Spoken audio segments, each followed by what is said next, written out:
여러분 안녕하십니까? 전자신문 웨비나 전문 방송 올쇼TV 진행을 맡은 기자 오다인입니다. ISMS, 보안하시는 분들께는 참 익숙한 단어인데요. 지난해 정부가 특근법을 개정하면서 ISMS를 강화하고 특히 암호화 키 관리에 관한 부분을 대폭 강화한 바 있습니다. 오늘은 이 분야 전문기업 엔트러스트와 함께 강화된 ISMS와 암호키 관리 방안에 대해서 알아보겠습니다. 오늘 발표를 위해 엔트러스트에서 김기태 영업이사님 나와주셨습니다. 안녕하세요. 네, 안녕하십니까. 네, 간단히 자기소개 부탁드립니다. 안녕하세요. 데이터 인증 및 보호를 업으로 하고 있는 엔트러스트에서 한국과 일본의 영업이사를 맡고 있는 김기태입니다. 오늘의 웨비나에 약 한 300분의 사전 등록자분이 계시고 현재 또 많은 분이 참석하고 계신 것으로 알고 있습니다. 이렇게 전자신문 올쇼TV에서 많은 참석자님들과 함께 시간을 함께하게 돼서 영광입니다. 즐거운 시간 되기를 기원하면서요. 특히 또 한 번 안면이 있었던 전자신문 오다인 기자님과 사회자로서 만나게 돼서 또 한 번 감사드리겠습니다. 네, 이사님 감사합니다. 오늘 발표는 약 45분간 진행됩니다. 발표가 진행되는 동안 질문 올려주시면 발표가 끝난 이후에 답변 드리도록 하겠습니다. 설문조사도 진행 중입니다. 참여해주신 분들께는 소정의 상품도 준비했으니 많은 참여 부탁드립니다. 그럼 지금부터 엔트러스트가 전하는 ISMS와 암호키 관리 방안에 대해서 알아보겠습니다. 이사님 좋은 발표 부탁드립니다. 오늘의 주제는 ISMS 인증 개편에 따른 암호화키 관리 강화 대응 방안이 되겠습니다. 이렇게 인증 개편의 사유를 보자면 우선 특정 금융거래 정보의 보고 및 이용에 관한 법률의 개정을 먼저 살펴보아야 합니다. 2011년에 신설된 이 법은 여러 번의 개정 및 추가를 거쳐서 오늘의 특근법으로 발전이 되었는데요. 1년 전인 2020년 3월 국회를 통과한 이 개정안을 보게 되면 가상화폐를 다루는 가상정보 사업자들은 금융위원회 산하 금융정보분석원, 즉 FIU의 사업 신고를 올해 9월 24일까지 마쳐야 되게 됩니다. 따라서 올해 9월 24일 이후에도 지속적인 영업을 운영하고자 하는 가상자산 사업자들은 FIU의 가상정보 사업자로 신고를 해야 하며 이 가상정보 사업자에 드는 카테고리는 화폐 거래업자, 그리고 보관관리업자, 그리고 지갑서비스업자를 의미하고 있습니다. 이 신고를 하기 위해서는 사전 요건이 크게 두 가지가 있는데요. 이 크게 두 가지 요건을 보게 되면 우선 ISMS 인증을 받아야 하고요. 실명 확인 입출금 계좌를 받아야 합니다. 9월 24일까지 이 두 가지 요건을 거쳐서 신고를 하여야지 지속적인 가상자산 사업자로서 영업을 계속하실 수가 있습니다. 이 신고 접수를 안 하신 경우에는 처벌 대상이 되고 있습니다. 따라서 이 많은 뉴스 클립을 제가 지금 캡처해 왔는데요. 요즘 가상화폐를 거래하시는 분들의 가장 큰 뜨거운 뉴스가 되기도 합니다. 금융위원회에서는 이렇게 신고 요건을 못 갖춘 가상사업자는 폐업을 할 수도 있다고 전제하기도 하였습니다. 이 신고 요건의 두 번째 내용인 실명 확인 입출금 계좌를 받기 위해서는 은행의 종합평가를 받아야 됩니다. 즉 가상자산 사업자가 얼만큼 사업의 내용에 있어서 위험도를 감수하느냐, 안정성을 갖추고 있느냐, 사업 모델은 어떤 것을 갖고 있느냐, 그리고 또 FIU에 신고하는 만큼 자금 세탁이라든가 테러리스트에 대한 불법 자금, 불법 행위에 대한 차단 능력을 갖고 있느냐에 대한 평가를 하게 되는데요. 우리나라 국내 가상화폐 거래소 사업자는 약 100여 군데 이루고 있습니다. 이렇게 많은 가상화폐 거래소가 있는 이유 중에 하나는 현재까지 설립에 관한 관련 법률이 없었기 때문입니다. 당국의 인허가나 특별한 신고 없이도 단순히 통신 판매업자라든가 전자상거래 업자로 등록만으로도 이런 국내 가상화폐 거래소를 갖다 운영할 수가 있었습니다. 현재까지의 인증 현황을 보게 되면 ISMS 인증을 획득한 거래소는 약 100여 군데 가상화폐 거래소 중에 약 12군데 불과하고 있으며, 그리고 현재까지 은행 실명 계좌를 확보한 거래소는 그 중에 4군데에 불과합니다. 따라서 가상화폐를 이제 하시는 그런 많은 분들께서는 현재 본인이 사용하고 계신 거래소가 안정성 점검을 갖다가 받고 있는지 이 내용을 본인 스스로 확인하셔야 되면서 이 내용은 키사 및 FI 홈페이지를 통해서 확인이 가능하십니다. 그럼 오늘의 주제인 ISMS가 무엇이고 이 ISMS 인증을 받아야 되는 의무 대상 기업은 어떤 것이 있으며 받기 위한 절차는 어떤 것이 있는지 이 내용을 살펴볼 것입니다. 이런 내용 살펴보기에 앞서서 제가 몸담고 있는 회사 엔트러스트에 대해서 간단하게 설명하는 시간을 먼저 가지면서 시작을 하도록 하겠습니다. 예, 저희 엔트러스트는 세 개의 회사가 합병된 회사입니다. 데이터카드, 그리고 엔사이퍼, 그리고 엔트러스트라는 세 개의 회사가 합쳐져서 오늘의 엔트러스트를 이루고 있습니다. 업력을 보면은 데이터카드 기준으로 약 50년의 업력을 갖고 있고요. 작년 말 기준으로 약 1조 800만 밀리언 US 달러의 매출을 갖고 있습니다. 전 세계 약 150여 개국의 지사를 갖고 있으며 2,500명 정도의 종업원이 근무하는 글로벌 회사이기도 합니다.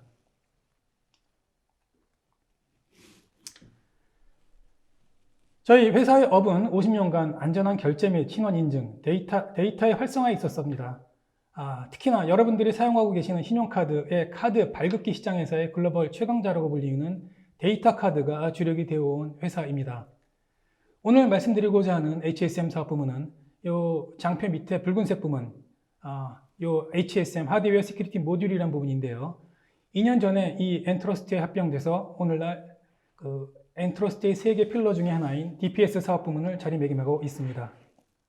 이 DPS 사업 부문, 즉 데이터 프로텍션 솔루션 사업 부문은 HSM을 제조 판매하는 사업 부문입니다.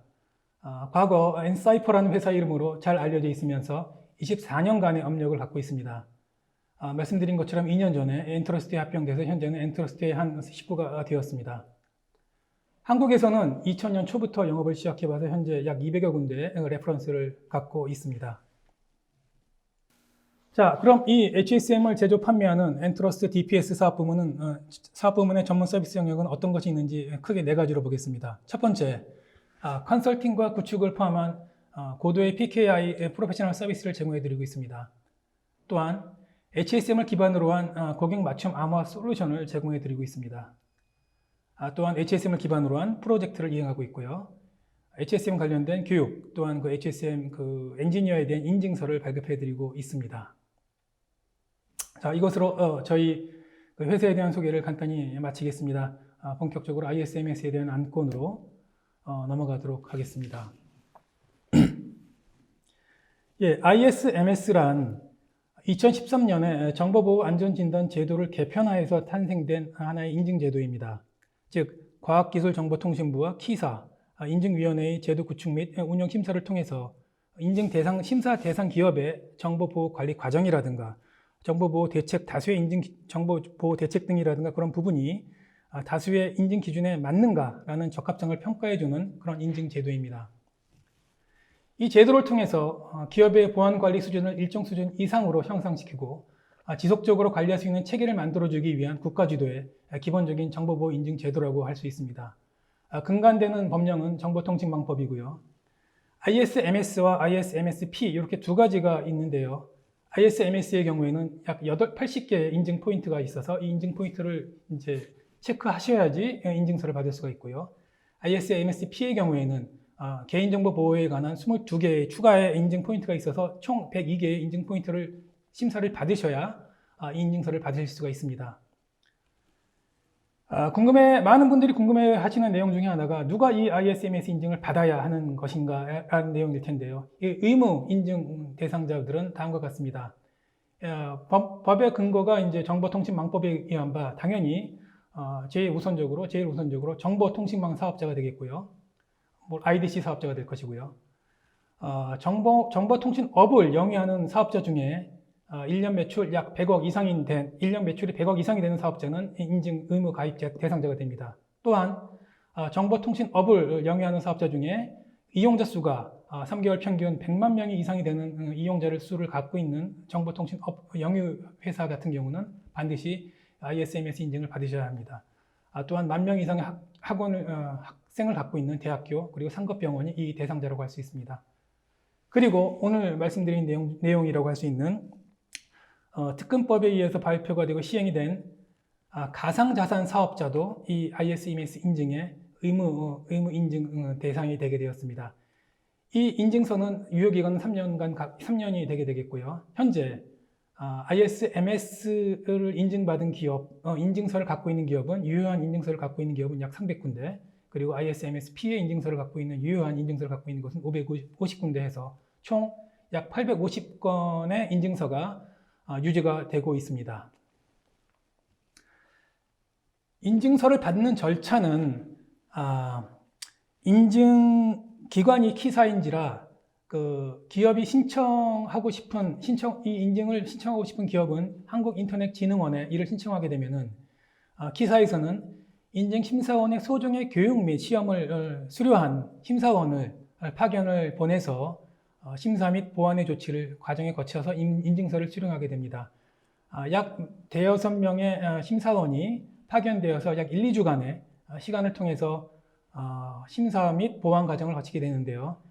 전체적으로 알려지기로는 사전 준비라든가 컨설팅 기간 혹은 제도 보완 등의 수개월 정도의 시간이 소요되는 것으로 알려져 있습니다. 자, 그러면 여기부터 특검법이 2021년 3월 시행으로 가상자산 사업자들의 ISMS 인증을 강제하게 되었는데요. 그 2020년 11월 2일 가상자산 사업자용 ISMS 세부 점검 항목이 추가로 한국인터넷진흥원의 홈페이지에 공지가 되었습니다. 이 기존의 ISMS는 소수의 관리자에 의한 통제만을 고려해서 만들어진 인증서이기 때문에 일반적으로 분산 원장을 관리하는 가상자산 사업자에 대한 고려가 거의 안 되어 있었습니다. 따라서 이 가상자산 사업자에 대한 고려가 전혀 안 되어 있었던 이 기존의 ISMS 인증을 개편하여서 가상자산 사업자에 대한 특화된 신규 세부 항목을 추가하게 된 것입니다. 이 내용은 키사 홈페이지에 들어가시면 확인을 하실 수가 있습니다. 자, 이 장표는 ISMS와 ISMSP가 어떤 부분을 갖다가 살펴보는지에 대한 내용을 비교해 놓은 장표입니다. 보시면은 ISMS는 관리 체계 수립 및 운영에 대한 내용과 보호 대책에 대한 내용을 약 한 80개 정도의 항목으로 관리하고 있고요. ISMSP는 추가로 22개의 개인정보 처리 및 단계별 요구사항을 갖다 체크하고 있습니다.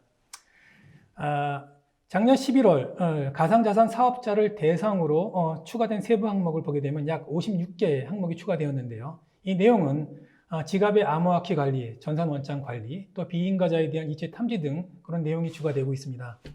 이 중에 주목해서 보아야 될 만한 항목은 보호대책 요구사항 중 가장 많은 5개의 세부 항목이 추가된 이 빨간색으로 표시가 된 암호화 키 관리 부분, 암호화 적용 부분이 되겠습니다. 이렇게 새로 추가된 암호화 키 관리의 세부 항목은 아래와 다음 페이지를 통해서 설명을 드리도록 하겠습니다. 예, 기존의 ISMS 인증에 대한 키 관리 내용은 이렇게 간단했습니다. 기존의 확인사항은 이렇게 암호화 생성, 이용, 보관 및 배포, 변경, 복구, 파기 등에 관한 절차를 이행하고 있는가 이런 두 줄의 간단한 내용이 그 키 관리에 대한 내용이었다면은 신규로 추가된 그 가상자산 사업자를 대상으로 한 신규 확인 내용은 다음과 같이 5개가 되어 있습니다. 이 페이지에 4개를 보여드리고 다음 페이지에 하나를 추가로 보여드리도록 하겠습니다. 자, 보시면은 월렛, 하드 월렛이건 콜드 월렛이건 개인키의 유출, 도난, 분실을 방지할 수 있는 보안 대책 및 절차를 갖고 있느냐, 또한 개인키 백업에 대한 내용을 갖고 있느냐, 멀티팩터 오센티케이션에 대한 방법을 갖고 있느냐, 혹은 멀티시그를 혹은 자체 가지고 있느냐, 또 많은 문제가 되었죠. 노드 서버 및 월렛이 분리가 가능하게 되어 있느냐, 그런 내용을 갖다가 자세하게 세부 내용으로 정의하고 있고요. 그 ISMS 구축의 강제는 가상자산 사업자에 대한 이런 구축의 강제는 이 가상자산 사업자를 제도권으로 두기 위한 기본적인 취지가 담겨 있지만은 더욱 중요한 것은 사이버 위협으로부터 서비스 이용자들의 자산을 보호하기 위한 최소한의 규제로서의 의미가 더 있다고 볼 수가 있겠습니다. 자, 요 장표에 보시는 요 5번째 항목이 키 관리에 대해서 나온 5번째 그 추가된 세부 항목입니다. 앞장에서는 월렛에 대한 키에 대해서 관리 절차를 갖고 있느냐라는 내용입니다. 이 5번째 내용은 키에 대해서 잘 보관하고 있느냐라는 내용을 갖다가 주시하고 있죠. 결국 이 5가지 내용을 보시게 되면은 하드 월렛이건 키 월렛, 콜드 월렛이건 그 월렛의 키 관리가 핵심입니다. 아시는 것처럼 블록체인 자체에 저장된 장부의 위변조는 블록체인 그 기술의 내용상 위변조가 거의 어렵다고 할 수가 있겠습니다. 문제는 개인키 관리의 문제로 귀결되게 됩니다.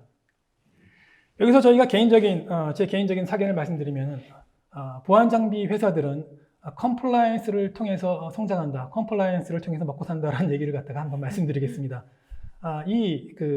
입법령이 통고되고 또 시행이 되면서 많은 가상화폐 거래소 혹은 가상자산 사업자와 미팅을 가진 적이 있었습니다. 제가 느꼈던 것은 이 가상거래 자산 사업자들이 이 컴플라이언스에 맞춰서 이 세부 점검 항목에 맞춰서 어떻게 하면 가장 베스트 프랙티스를 맞출 수 있는가에 대해서 많은 고민을 하시는 것을 보고 이렇게 정부의 의지가 이렇게 산업에도 반영이 되면서 또 국민의 요구 사항이 있어서 선순환이 되기를 한편으로 기대하겠습니다. 자, 말씀드린 것처럼 추가된 세부 항목의 내용은 어떻게 키 관리를 잘할 것이냐의 내용입니다. 이렇게 키에 대한 요구사항이 복잡해지고 다양해지게 되었습니다. 보시는 것처럼 앞장에 5개의 리스트를 좀 더 정리한 내용입니다만 멀티 MFA를 갖고 있느냐, 접근 제어를 하고 있느냐, 적정한 관리 책임 및 백업 방법을 갖고 있느냐, 또한 안전하게 키를 보관하고 있느냐, 또는 내부자에 의한 오남용 방지에 대한 툴을 혹은 제도를 갖고 있느냐에 대한 내용으로 요약할 수가 있는데요. 그럼 이런 요구사항을 어떤 방법으로 해결해 나갈 수 있는지, 저희 HSM을 통해서 해결해 나갈 수 있는지 당사 제품을 설명을 드리면서 이해를 하는 시간을 갖도록 하겠습니다. 자, 우선 일반적인 HSM에 대한 내용을 약 2페이지에 대해서 설명을 드리는 시간을 갖도록 하겠습니다. 자, 현업에 계신 분들은 다 이해하고 계실 겁니다. 소프트웨어로 키 관리를 하는 경우의 수를 여기 보여드리고 있습니다. 키는, 암호화 키는 어디에나 있습니다. 여러분들이 관리하시는 어느 IT 환경에 있어서도 CPU에도 있을 수도 있고 스토리지에도 있을 수도 있고 메모리 혹은 OS 중간에 하이퍼바이저라든가 혹은 어플리케이션 어느 단에도 키는 존재하고 있습니다. 물론 여러분들이 떨구는 파일 서버 단에 디렉토리에도 존재할 수가 있죠. 이렇게 소프트웨어를 통해서 키 관리를 하는 관리의 어려움은 이렇게 안전하게 암호화하여 저장을 할지라도 이 키 인크립션 키의 보호와 실행 시간에 노출되는 키의 평균값에 대한 접근을 완전히 동시하는 것은 현실적으로 불가능하다고 할 수가 있겠습니다. 백도어를 통해서 APT 공격을 통한 백도어 공격이라든가 혹은 루트 권한자를 가진 사람의 접근 혹은 내부 공격자에 대한 접근 혹은 OS 자체의 오류에 의한 하트블리드에 대한 공격 또한 메모리나 CPU에 있는 내용도 콜드 프리징을 통해서 코어 덤프를 뜸으로써 어떤 수많은 다양한 방법으로서 키는 유출될 수 있는 것이 오늘날의 어려움이라고 할 수가 있겠습니다. 이에 대해서 HSM은 다음과 같은 내용을 보여줍니다. 자, 왼쪽 왼쪽에 있는 내용이 HSM이 없는 환경에서의 도표라고 하면은 중간에 있는 내용 with HSM이라는 도표를 보시면은 각각의 구역에 포진되어 있었던 키를 하나의 별도의 공간, HSM이라는 공간으로 다 모아오는 것을 볼 수가 있습니다. 어떻게 보면은 키를 기존의 인프라에서 HSM이라는 독립된 공간으로 망분리시키는 것이라고 이해를 하는 게 오히려 더 편리할 것 같습니다. 이렇게 HSM으로 키를 보관해서 HSM을 통해서 키를 관리하는 보안 경계 영역은 단순히 물리적으로 HSM 내부가 아니라 HSM으로부터 직접 보호가 되는 논리적인 경계 혹은 펌웨어 범위를 포함한다고 말씀드릴 수가 있습니다. 여기까지가 일반적인 HSM의 정의라고 말씀드릴 수가 있겠습니다. 이런 HSM을 통해서 사용자들은 가장 우수한 암호화 또는 서명 키 보호 수준을 가져갈 수 있고요. 정책 구현을 할 수 있고요. 암호화를 하는 어플리케이션을 구현할 수 있고요. 고난도의 암호화 키를 갖다가 사용하실 수가 있습니다. 우측 좌측 아래에 보이는 사진은 저희 엔실드 HSM을 보이고요. 저희 엔실드 HSM에 대한 첫 번째 설명으로서 시큐리티 월드라는 당사가 제시하고 있는 논리적인 영역에 대해서 설명을 시작함으로써 저희 제품에 대한 설명을 시작하도록 하겠습니다.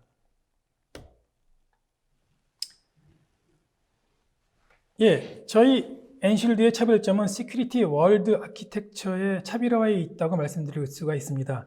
시큐리티 월드라는 이름은 저희 회사에서 만든 이름이고요. 이 가장 큰 차이점은 암호화 키, 오퍼레이션 키를 기존 HSM의 개념처럼 HSM 내부에 두는 것이 아닌, 즉 암호화 키를 키 인 더 박스에 두는 것이 아닌 오퍼레이션 키, 어플리케이션 키를 HSM 외부에, 즉 아웃 오브 더 박스에 두는 그런 기술을 구현한 것에 가장 큰 차별점이 있다고 할 수 있겠습니다. 즉, 과거의 HSM 개념은 모든 키를 HSM 내부에 두는 거였죠. 근데 저희 시큐리티 월드를 통한 엔실드 HSM은 이 어플리케이션 키 혹은 오퍼레이션 키를 갖다가 HSM 내부에서 특정한 과정을 거쳐서 토큰화시켜서 이를 외부로 빼는데 그 차별점이 있다고 할 수 있습니다. 즉, 이러한 그 키 관리를 아웃 오브 박스에 둔다는 그런 그 한계를 넘어섬으로써 저희는 키의 운영이 자유로워질 수 있는 그런 자유성을 갖게 되었고요. 저장 공간이 무제한이 됨으로써 무제한의 키를 관리할 수 있는 장점을 가지게 되었습니다. 또한 외부에 키 토큰을 둠으로써 백업이 자유로워지고요. 하드웨어 장애가 이 HSM도 하나의 기계 장치인지라 장애 시 유연하게 장애 복구를 할 수 있는 그런 큰 장애점을 경쟁 제품에 비해서 가져가고 있습니다. 자, 이 장표는 권한 분리에 대한 내용을 설명하고 있습니다. HSM의 기본적인 덕목이기도 합니다만은 K of N이라고 불리죠. 권한 분리의 HSM의 기본 덕목입니다. 보시는 것처럼 상단의 어플리케이션과 병렬로 있는 HSM 밑단에 이 HSM을 처음 셋업한다라든가 장애 복구를 하는 권한을 가진 관리자들에 대한 그 권한 통제를 하는 건데요. 한 명의 시스템 관리자가 이런 셋업과 장애 복구를 하는 것이 아니라 다수의 시스템 관리자가 함께 모여야지만, 다수의 시스템 관리자가 갖고 있는 카드가 함께 모여야지만 그 중요한 정책 변경이라든가 셋업 혹은 장애 복구를 할 수 있는 그런 권한을 부여하게 됩니다. 이 ACS의 약자는 어드미니스트레이션 카드 셋의 약자이고요. 똑같은 내용으로 실제적으로 키를 사용하는 키 사용자분들에 대해서도 이 K of N의 정적수 권한 분리가 적용이 되어 있습니다. 이건 오퍼레이션 카드 셋의 약자이고요. HSM 키를 사용할 수 있는 권한을 부여하는 것입니다. 따라서 한 명의 그 내부 사용자라든가 그 다른 의도를 가진 사용자가 독단적으로 그 암호화 키를 갖다 사용할 수 있는 그런 사례를 막을 수 있는 그런 모든 것을 하지 못하게 하는 하나의 방법을 제공하고 있다고 말씀드릴 수 있겠습니다. 자, 먼저 말씀드린 엔실드의 그 키 아웃 오브 더 박스의 차별성에 대한 얘기의 연장선입니다. 사용자 키, 오퍼레이션 키라든가 어플리케이션 키에 대한 토큰화를 통해서 보안 경계 영역을 확장하였습니다. 그 왼쪽 부분이 저희 엔실드 HSM에 대한 구조라고 할 수 있고요. 오른쪽은 상대적으로 저희 일반적인 HSM의 개념이라고 할 수 있습니다. 일반적인 HSM은 아시는 것처럼 모든 키를 HSM 내부에 보관을 하시죠. 이 HSM 내부에 각각의 별개의 HSM 내부에 보관을 하시다 보니까 백업을 한다라든가 동기화를 할 경우에는 별도의 그 물리적인 백업 장비가 매뉴얼하게 이 작업을 갖다가 하셔야 되는 그런 절차가 분명히 당연히 필요하게 되겠습니다. 하지만 저희는 사용자 키를 토큰화 시켜서 외부로 빼기 때문에 이렇게 키를 외부로 두는 확장된 HSM 보안 영역을 가지게 됩니다. 이 모든 영역은 PIPS에서 인정하는 140-2의 레벨 3 요건을 충족하는 보안성을 동시에 충족하고 있습니다. 자, 그러면 이 밖으로 빼는 키 토큰이 안전해야겠죠. 일단 이 키 토큰은 말씀드린 것처럼 PIPS 140-2의 레벨 3의 보안 영역에 있습니다. 레벨 3의 요건을 충족하고 있습니다. 또한 이러한 키 토큰을 통해서 논리적으로는 무제한의 키를 관리하게 될 수가 있고요. 그 키의 수가 10,000개, 1만 개가 아니라 논리적으로 수십, 수백, 수천만 개의 경우에도 저희 HSM을 통해서 관리할 수가 있겠습니다. 한편으로 얼마나 이 안전한가에 대한 내용을 말씀드리기 위해서 이 키 토큰은 HSM 내부에서 정책 메타데이터와 결합이 되어 있고 그 결합된 상태에서 그 대칭키 AS256키로 한번 암호화가 되며 워터마킹을 찍게 되고 또 전자서명을 한번 더하게 되는 절차를 통해서 말씀드린 것처럼 PIPS 140-2 레벨 3의 보안 영역에 충족된 그런 안정성을 확보하고 있습니다. 따라서 저희는 이제 토큰으로 보낸 외부까지도 보안 영역을 갖다 확대되었다라고 말씀을 드릴 수가 있고요. 말씀드린 것처럼 토큰으로 뺀 키의 숫자가 논리적으로 무제한으로 관리가 가능하기 때문에 이 논리적으로 무제한으로 된 관리된 키를 어떻게 독자적으로 처리할 수 있는가에 대한 내용은 이 다음 페이지에서 다시 한번 설명을 드리도록 하겠습니다. 예, 이 장표는 새로운 IT 환경, 즉 클라우드 세상이 됐다라든가 블록체인 세상이 왔다라든가 혹은 IoT 세상이 왔다라든가 해서 수많은 키를 과거에는 HSM에서 10개 미만, 200개 미만의 키를 관리해야 했다고 그러면 요새는 이 수많은 키를 갖다 보다 중요하게 HSM을 통해서 관리해야 될 시대가 도래하였는데요. 이 전례없게 많은 대량의 키, 수백, 수천만, 대국민 서비스 같은 경우는 우리나라 국민 5천만 개 정도의 키를 관리할 수 있는 키의 요구사항이 발생되었습니다. 이런 전례 없는 대량의 키를 관리해야 될 요구사항이 나와 있는데요. 이 요구사항에 대해서 랩핑을 해서 단순하게 키를 밖으로 빼는 방법이 있을 수 있겠습니다만 이런 방법은 핍스의 보안 영역이 아니라고 할 수 있습니다. 즉 HSM을 사용하는 의미가 없다라고 할 수 있습니다. 저희는 키 토큰을 외부에 둠으로써 논리적으로는 무제한의 키를 관리할 수가 있습니다만은 키 자체가 하나의 작은 파일이다 보니까 OS 특성상 특정 디렉토리에 이런 작은 파일이 수만 개 이상이 있는 경우에는 I/O 속도에 많은 지장을 주게 돼요. 저희 경험치로는 약 2만 개 이상이 되면 이런 현상이 발생하게 됩니다만은 실제 서비스가 불가능해지는 경우를 볼 수가 있습니다. 이에 저희 엔실드 HSM은 키를 네라베이스를 통해서 관리하는 하나의 확장 툴을 추가로 제공해 드려서 OS상의 I/O 속도의 한계를 넘어서는 그런 기능을 제공해 드리고 있습니다.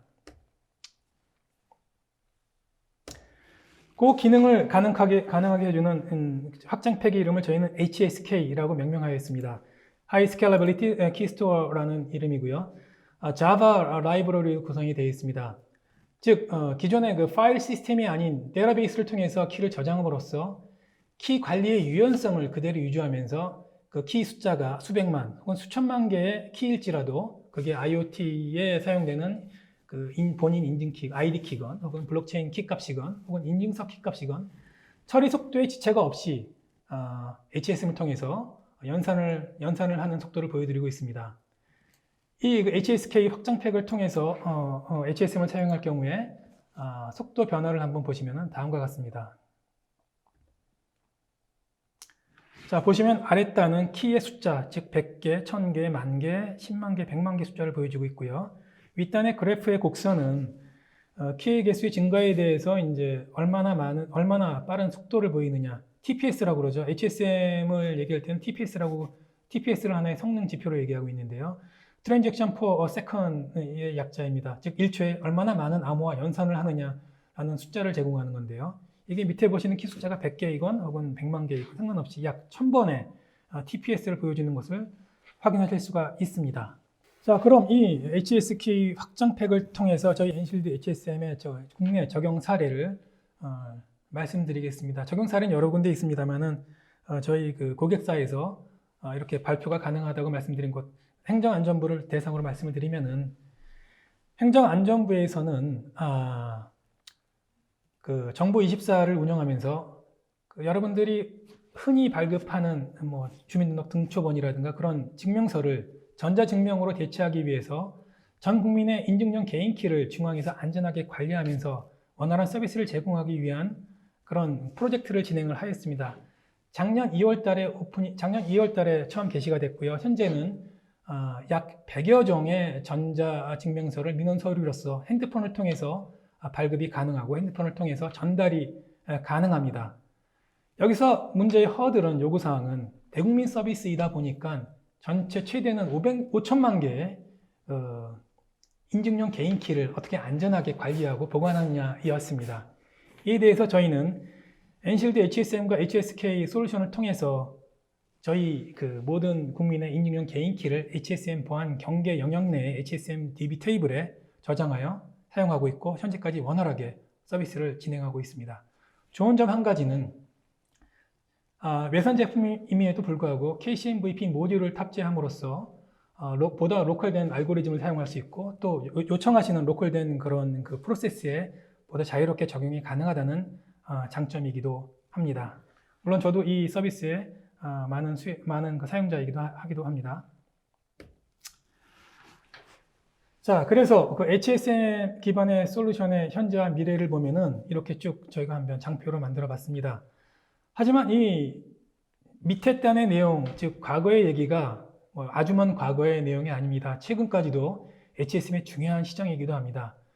시장 변화가, 제가 이 회사에 있으면서 느끼는 시장 변화는 굉장히 동적으로 빠르게 움직이고 있는 것을 느낍니다. 그만큼 데이터의 중요성이 는다라든가 중요한 데이터의 양이 정말 어마무지하게 커졌다라든가 혹은 이를 위해서 암호화해야 되는 키 영역이라든가 암호화해야 되는 키 숫자가 많아진 것에 물론 인과관계가 있겠습니다만은 이 모든 것이 함께 변하는 트랜스포메이션을 직접적으로 느끼기도 하게 됩니다. 마치 한겨울에서 한여름으로 바뀌는 듯한 그런 속도를 느끼고 있는데요. HSM의 그 사용 용도가 과거의 고전적인 암호화 영역에서 다양하고 동적이며 보다 많은 수의 키를 관리하는 영역으로 옮겨지고 있는 것을 피부로 실감하고 있습니다. 자, 여기서 보여드리는 장표는 저희와 함께하는 그 파트너사 리스트를 이미지를 한번 모아봤습니다. 전략적 기술 파트너 분들이시고요. 약 100여 개 이상의 보안 솔루션 공급 업체로 이루어진 성장 생태계를 갖고 있습니다. 저희는 특히 인피니티 파트너 프로그램이라고 하고 있는데요. 파트너 생태계를 활성화하기 위해서 제품을 통합하는 내용을 지원하기도 하고 판매를 지원하기도 하고 그리고 기술 지원을 하기도 합니다. 저희 판매망을 통해서 저희 인피니티 파트너사의 제품을 함께 판매하는 그런 내용도 제공해주고 있고요. 이런 함께하는 보안 생태계 구축에 최선을 다할 계획으로 있습니다. 보시면은 마이크로소프트라든가 IBM, 오라클, 마이크로포커스, 레드햇, 버나피, 시트릭스, 포티넥스 같은 회사가 있고요. 오른쪽 중간쯤에 키 매니지먼트 쪽에 있는 하이트러스트라는 하이트러스트라는 회사명이 보이고 있는데요. 이 회사는 좀 저희에게 특이한 의미를 갖고 있습니다. 자, 저희 엔트러스트는 말씀드린 것처럼 그 세 개의 필러로 구성되어 있는 회사입니다. 기본적인 데이터 카드라는 회사와 함께 레가시 엔트러스트 그리고 레가시 엔사이퍼라는 세 개의 회사로 구성된 세 개의 필러로 구성된 회사입니다만은 올해 1월 달에 저희는 하이트러스트라는 암호화 솔루션 업체를 또 함께 합병을 하게 되었습니다. 즉, 이 네 개 회사가 이제 엔트러스트의 한 지붕 우산 아래에 모이게 된 것이죠. 하이트러스트는 암호화 솔루션 회사입니다만은 특히 클라우드에 특화된 암호화 솔루션이라고 말씀드릴 수가 있습니다. 따라서 네뎁이라든가 유타닉스라든가 혹은 VMware의 vSphere의 KMS로 이미 통합이 되어 있습니다. 여러분들이 VMware vSphere의 그 KMS 항목을 클릭하시게 되면 약 12개의 KMS가 나오시는데 그 중에 사용자 리뷰를 보시게 되면은 가장 많은 사용자가 권장하는 KMS가 저희 제품, 즉 하이트러스트가 되게 되어 있습니다. 즉 클릭 시는 바로 KMS로서 하이트러스트를 사용하실 수가 있고 하이트러스트를 통해서 암호화를 진행할 수가 있습니다. 한국에는 특히 클라우드 스토리지라든가 VID 시장에 진출할 예정으로 있습니다. 또 한편으로 저희가 HSM에서 그랬던 것처럼 KCMVP 모듈을 곧 탑재할 예정으로 있습니다. KCMVP를 당장 사용하시지 않을 고객인 경우에는 지금 당장이라도 서비스가 가능한 제품이라고 말씀드릴 수가 있겠습니다. 자, 생각보다 약간 시간이 빨리 저희가 진행해서 발표를 했습니다만은 자, 가상화폐 사업자에 대한 정보보호 관리 체계를 점검하고 키 관리들을 강제하게 한 ISMS 인증을 강제하게 하는 조치는 그동안 제도권에서 제도권 외에서 운영되어 왔던 가상자산 거래소를 제도권 안으로 관리하겠다는 큰 틀의 변화라고 생각합니다. 특히 이 ISMS 인증을 강제하는 근간 법령이 특정금융정보법의 시행을 통해서 금융위원회 산하 금융정보분석원에 신고하게 한 조치를 보게 되면은 가상자산 사업자들도 불법 자금 세탁이라든가 테러 자금 지원이라든가 그런 부분을 불법 행위를 못하게 한 부분 등은 보다 건전하게 가상화폐 거래소를 만들어가는 하나의 통증이고 하나의 과정이라고 생각하고 있습니다. 자, 이상이 제가 준비한 ISMS 세부 항목 강화를 통한 키 관리의 방법에 대한 소개가 되겠습니다.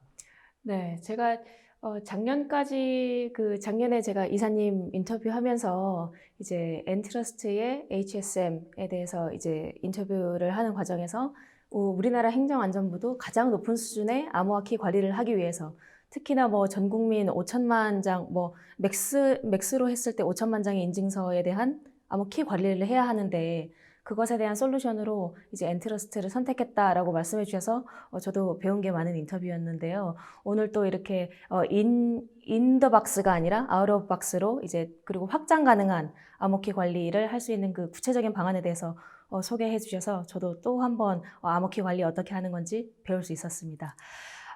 그리고 이제 그 이사님께서 그 인터뷰 뭐 내용 이외에도 이제 뭐 자세한 그 HSM 그리고 HSK였나요? 그 자세한 암호키 관리 방안에 대해서 알려주셨는데 추가로 좀 이렇게 참여해주신 분들 위해서 퀴즈 준비해주셨다고 해서 네, 간단히 예, 네. 재미로 할 수 있겠습니다. 예, 최근 엔트러스트에 합병이 되었으며 클라우드 암호화 및 VMware vSphere 암호화를 손쉽게 수행할 수 있는 암호화 솔루션의 이름은 무엇입니까? 라는 질문입니다. 네. 아마 지금 그 채팅창에 올려주시면 이제 웨비나 끝나고 나서 그 관계자분께서 이제 보시고 정답 적어주신 분들께 이제 상품 보내주시는 것으로 진행하겠습니다. 저희 그 이사님께서 그 적지 않은 시간 동안 발표해 주셨는데 저희 그 발표 진행하는 동안 질문이 많이 들어왔는데요. 네. 지금부터는 질의응답 가져보도록 하겠습니다. 그렇게 하겠습니다. 네. 첫 번째 질문 주신 분입니다. 현재 사용하고 있는 암호 키 관리, 암호화 솔루션을 교체할 경우에 기존에 암호화되어 있던 데이터를 복구할 경우 다시 암호화해야 하는 이슈가 있을 것 같다. 대용량 데이터를 복구 후에 다시 암호화할 경우에 장시간 서비스 중단 등이 발생될 것 같습니다. 이 부분에 대한 최적의 방안은 무엇이고 어떤 대책을 갖고 있는지 궁금합니다. 라고 주셨습니다. 아주 현장에서 구체적으로 궁금해하실 만한 부분인 것 같은데 이 부분에 대해서는 좀 서비스 중단 이런 이슈들이 있을까요? 일반적으로 암호화 키는 교체가 될 필요가 있습니다. 이걸 백단에서 하시던 아니면 프론트단에서 하시던 암호화 키가 뭐 영구하게 사용되는 건 아무래도 버너러블리티가 있겠죠. 하지만 이 질문 내용에 대해서만 직접 말씀을 드리고자 하면은 사용하시는 키를 저희 HSM 내부에 사용 중에 계신 키를 저희 HSM 내부에 임포트 하셔서 사용하실 경우에는 뭐 다시 재암호화를 하셔야 될 필요는 없고요. 필요에 따라서 암호화를 새로운 키로 하셔야 된다라고 생각이 드신 고객사 같은 경우는 뭐 다시 하시면 됩니다. 다만 그럴 경우에는 말씀하신 것처럼 시간이 더 걸리겠죠. 요즘 솔루션 같은 경우는 프론트 단에서 암호화하는 게 아니라 백 단에서 암호화를 도와주기 때문에 실질적으로 서비스의 다운타임을 거의 없이 무중단으로 하는 솔루션도 많이 있다고 알고 있습니다. 사실상 서비스 중단 없이 이렇게 뭐 암호화, 재암호화가 가능하다라고 네네네. 답변 주셨습니다. 네. 다음 질문 이어가 보겠습니다.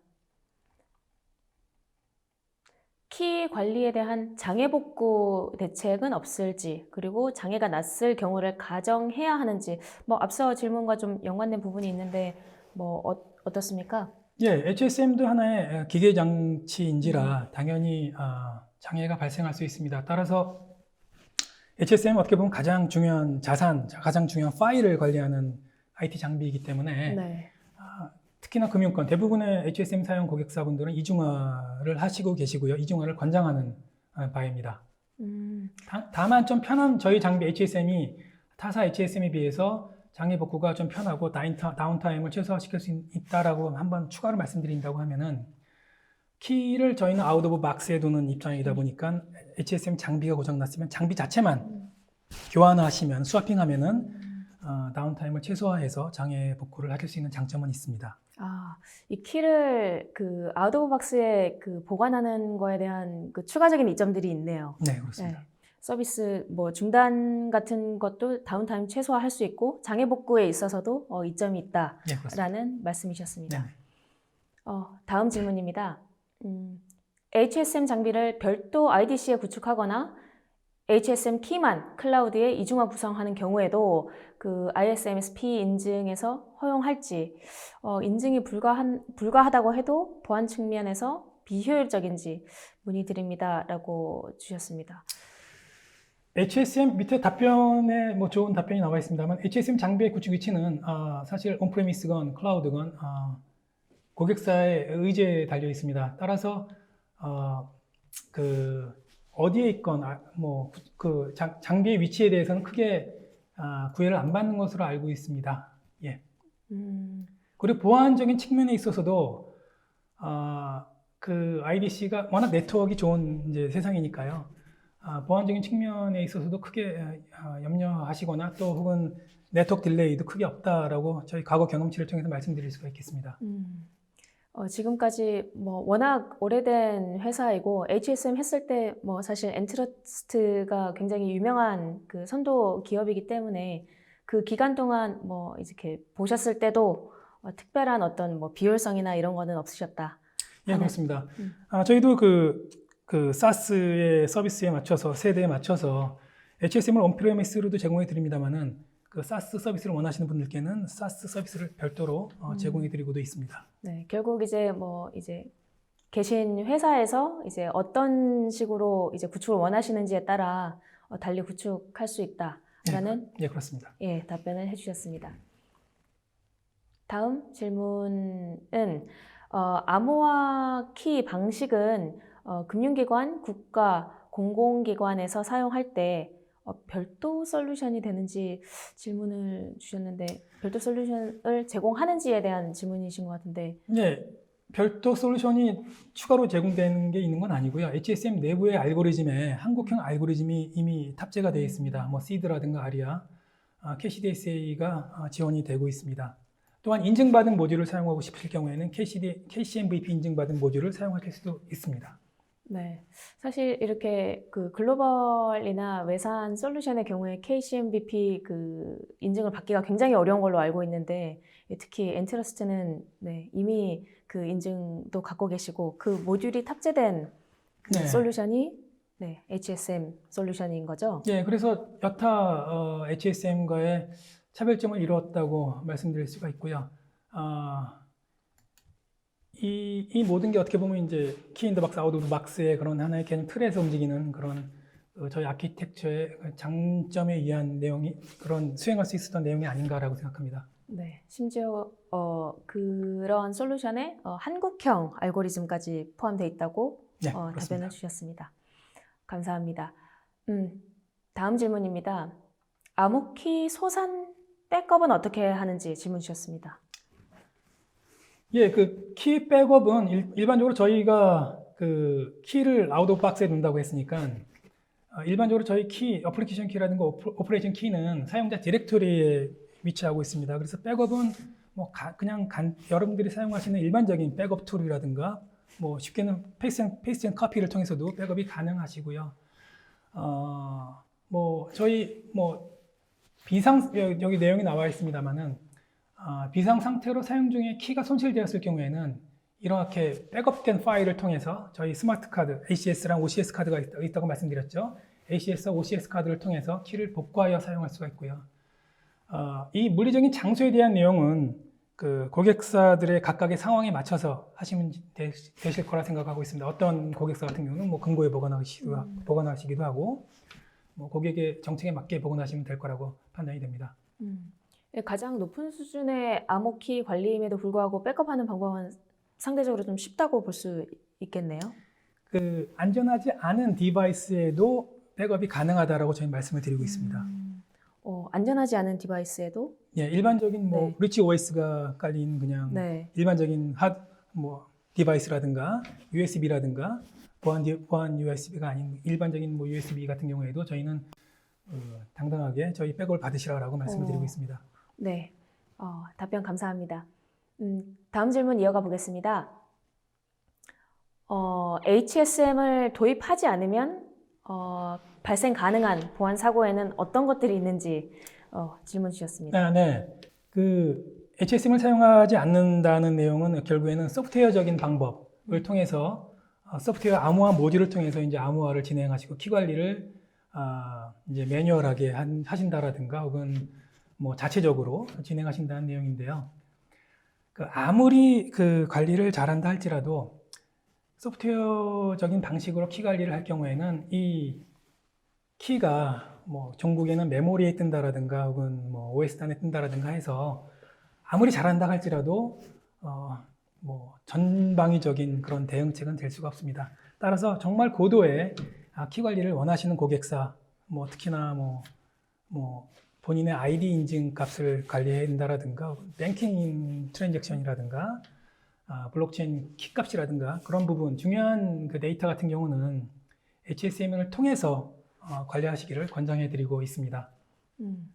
앞서 그 이사님께서 발표 초반에도 말씀해 주셨지만 결국 오늘 이렇게 웨비나에서 발표해 주신 내용들이 그 특근법에서 이제 개정된 내용들, 특히나 가상자산 사업자 대상으로 한 부분이었는데 그런 부분은 사실 이제 뭐 작년에 워낙 사고가 많지 않았습니까? 네. 근데 그 모든 사고들이 사실은 그 암호 키 관리에 대한 부분이 좀 미흡했기 때문에 발생했던 이 사고들이라고 알고 있는데 이제 그런 부분도 이제 사실은 물리적인 어떤 하드웨어에서 보관하는 것이 이제 가장 최상위의 암호화 키 관리 방안이다. 네네. 네, 하는. 그렇습니다. 뭐 작년에 그 전에 쭉 있었던 가상화폐 거래소의 사고 유형을 보게 되면 대부분이 어차피 가상화폐 거래소는 그 분산 원장을 지향하는 블록체인 기술 기반에 의한 그 원장을 관리하는 내용 곳이기 때문에 그 원장 자체의 위변조는 사실 발생하기가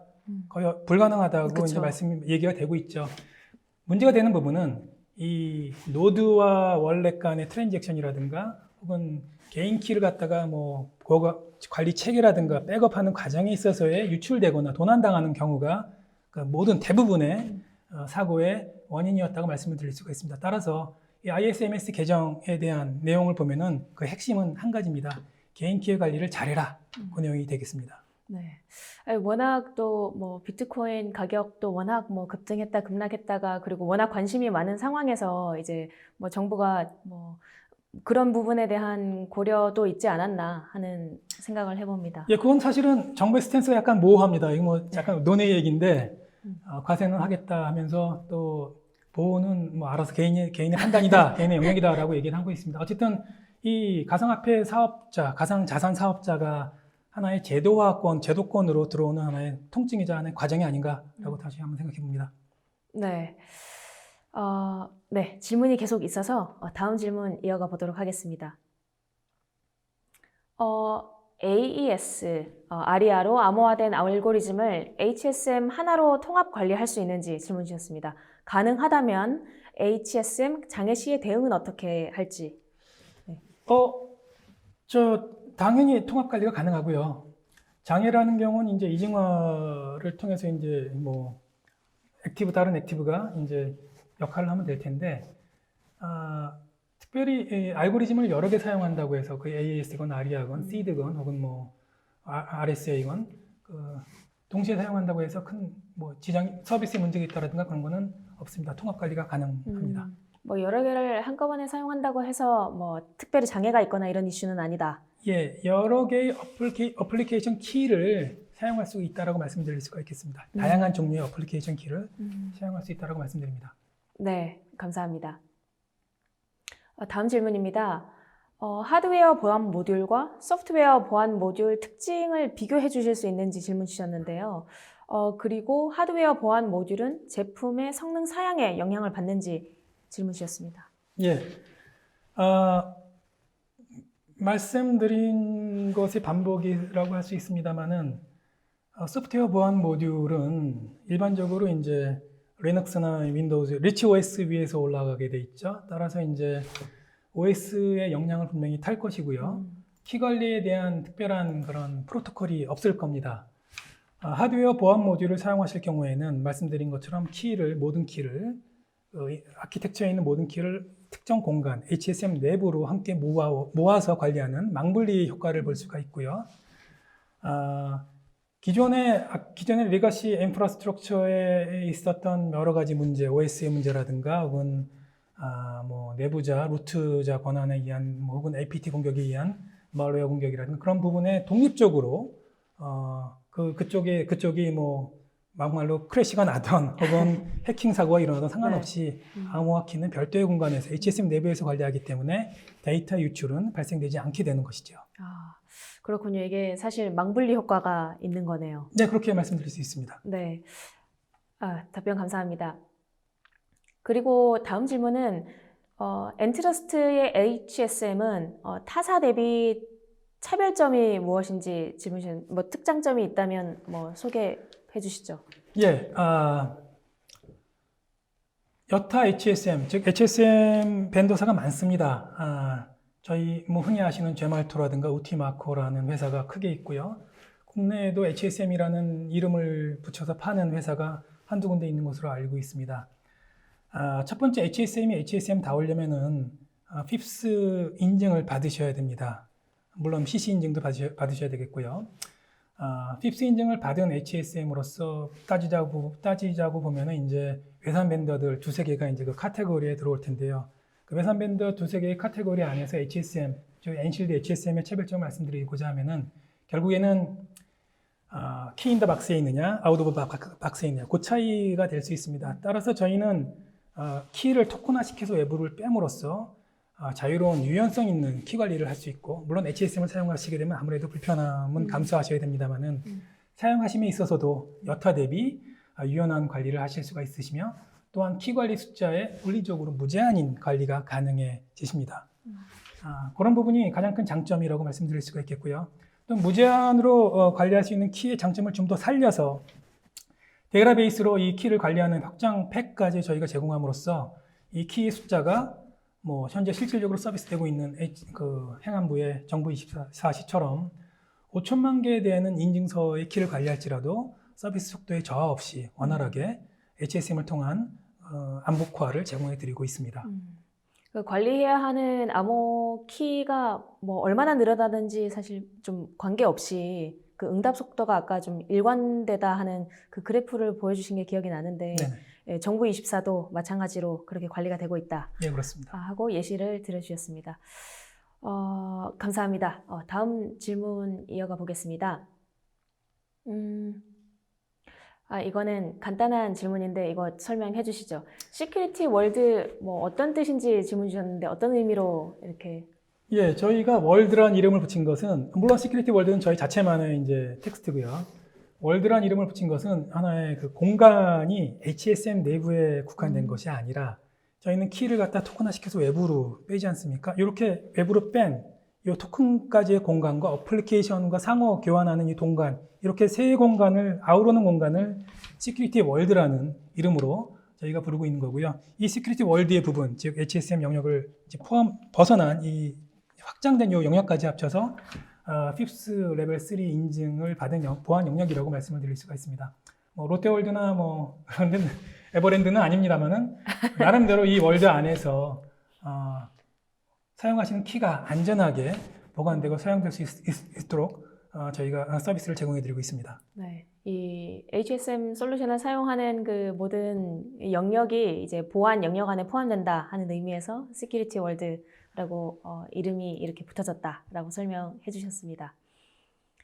다음 질문은 엔실드에서 HSM 키 유효 기간에 따른 자동 업데이트와 버전 관리는 어떤 식으로 지원되는지 질문 주셨는데요. 예, 그 자주 듣는 질문 중에 하나입니다. HSM은 KMS가 아닙니다. 그래서 라이프 사이클 관리는 안 합니다. 그 HSM을 통해서 순도 높은 키를 생성하거나 암복화 연산은 가능합니다만은 그 KMS가 제공하는 그 라이프 사이클 관리를 하시고 싶으실 경우에는 KMS 솔루션을 추가로 이제 도입을 하셔야 되고요. 자동 업데이트와 버전 관리에 대해서 말씀드리면은 이게 저희 HSM도 이제 그 IT 환경의 변화에 따라서 뭐 버너러블리티가 발견된다라든가에 따라서 펌웨어 업데이트는 계속 나오고 있습니다. 펌웨어 업데이트는 그 매뉴얼하게 진행을 하셔야 됩니다. 1년에 약 한두 번의 펌웨어 업데이트 버전이 나오고 있습니다. 펌웨어 업데이트만 매뉴얼로 하면 되고 신규로 이제, 발생된 vulnerability에 대한 그 음. 대응이 되는 펌웨어가 되겠습니다. 나머지는 뭐 KMS와는 다르기 때문에 네. 뭐 특별히 별도로 이렇게 뭐 이제 관리를 할 필요는 없다 예, 하는 그렇습니다. 네. 네, 말씀이셨습니다. 다음 질문 이어가 보겠습니다. 키를 아웃 오브 박스에 그 저장 관리하는 게 장점이라고 말씀을 해주셨는데 박스 내에 저장하는 것보다 이 질문자께서는 오히려 보안성이 떨어질 것 같다고 말씀을 해주셨는데 두 방식이 보안 그 레벨상 같은 레벨로 인정을 받고 있는 건지 뭐 어떤 건지 질문 주셨습니다. 예, 답변만 먼저 말씀드리면 예, 그렇고요. 보안 5th 레벨 140-2의 레벨 3의 보안 영역에 둘 다 위치하고 있고요. 키가 안에 있건 밖에 있건 물론 그걸 위해서는 저희 그 토큰화에 대한 알고리즘이라든가 그런 부분이 다 리스트에서 인정을 받은 그 부분이기 때문에 가능합니다. 또 우리나라 고객사를 볼지라도 레퍼런스를 볼지라도 그 작년에 공인 인증서의 독점적인 그 개인 인증 권한이 그 소멸되면서 많은 그 개인 사업자, 프라이빗 CA 사업자가 나왔지요. 5개 공공거래에 사용할 수 있는 5개 사업자가 이미 나왔고 소스 등 여러 몇 군데 사업자가 추가로 이 그 프라이빗 CA 시장의 플레이어가 되기 위해서 지금 나오고 계신데요. 단연코 말씀드릴 수가 있는 게 이쪽 그 PKI CA 시장이잖아요. 가장 높은 보안도를 요청하는 요 그 신규 프라이빗 CA를 시작하시는 요 5개 회사라든가 추가로 하신 몇 개 회사들 분들의 대부분이 이렇게 말씀드리면 좀 비약일지도 모르겠습니다만 대부분이 저희 HSM, 엔쉴드 HSM을 선택하셨다라는 걸 들어서 보안 문제에 대해서 이미 검증받았다라고 다시 한번 말씀드리겠습니다. 네, 수많은 이렇게 크리티컬한 기관과 기업에서 엔트러스트 HSM 도입해서 쓰고 있고 심지어 저희 그 국가 정부 부처까지 쓰고 있는 상황에서 검증이 됐다라는 답변이셨습니다.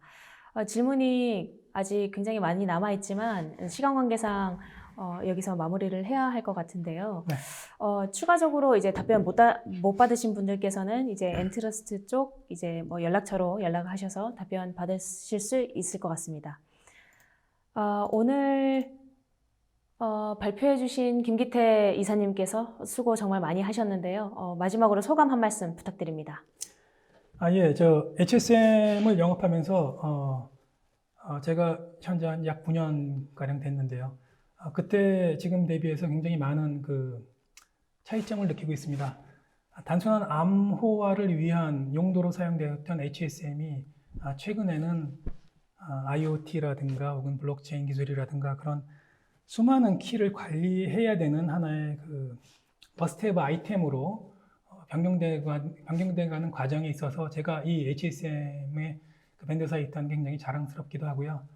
앞으로도 이렇게 그 보다 데이터의 중요성이 많아지고 데이터가 또 데이터 자체가 많아지고 이걸 갖다가 암호화해야 되는 요구사항이 늘어나는 시대가 오는 이제 미래에 있어서 저희 HSM의 중요성이라든가 사용처는 보다 더 늘 것이라고 생각을 하고 있습니다. 네, 이사님 장시간 발표와 질의응답에서 자세한 답변도 감사드립니다. 오늘 올쇼TV는 여기까지입니다. 웨비나 발표 자료와 다시 보기는 일주일 안에 업데이트됩니다. 시청해주신 여러분 감사합니다.